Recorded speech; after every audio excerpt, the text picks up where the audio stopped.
polarity. Like here on Earth, this is a world, a dimension of polarities.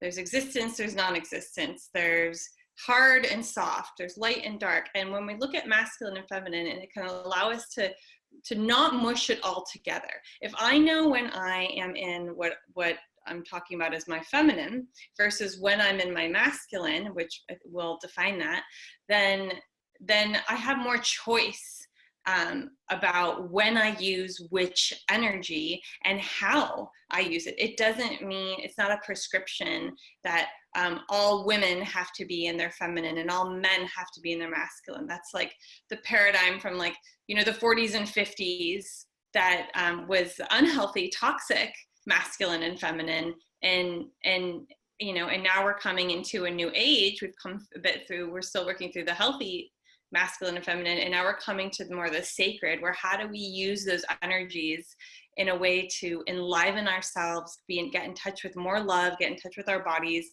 and bring more connection and intimacy into our relationships, regardless of if you're a woman with a man or a woman with a woman, or, you know, non-binary with, you know, with anyone. But it can help you to, I found that it's helped me to feel more enlivened and less depleted and more conscious in my relationships. How about you? How would you describe it? Beautiful. Yeah, for me, I mean, it was super helpful. It was actually essential for my well-being, because it's just simply bringing awareness to all the parts of me. And, you know, we use these words masculine and feminine. I mean, there's a light and a dark side to both the masculine and the feminine, you know, so light and dark doesn't really, it's not an equivalent. But what was happening for me was I thought the only way to move through the world was in this way of being very goal-oriented, push, push, push, you know, lots of big energy, always just being very direct and trying to control and being on top, like this sense of like second place is the first loser.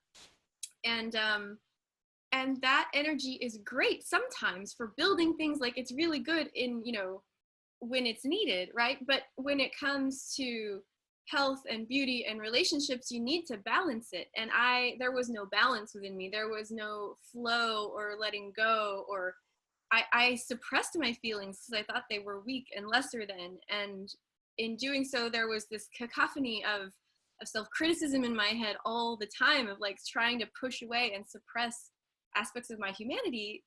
That doesn't work. That just makes us sick. And then they come out in dark and shadowy ways.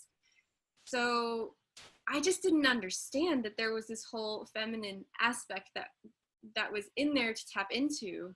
And I wouldn't have let myself either, because I really thought it was weak. I thought showing up as a woman was weak. It was lesser, that I wouldn't be respected. I thought anything to do with flow was just like doing what feels good. And I thought, you know, feelings were a distraction from the real work in life.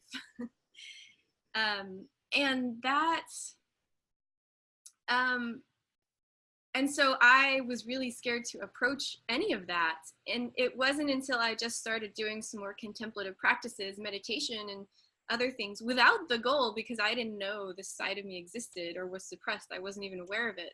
I just started doing more like body contemplative practices. And then suddenly I found myself connected to the feminine.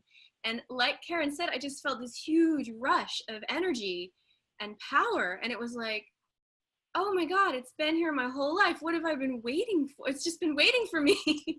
And it was like, I've been trying so hard to be a certain way and using all of my energy, and I could see it was exhausting me and it was hurting me.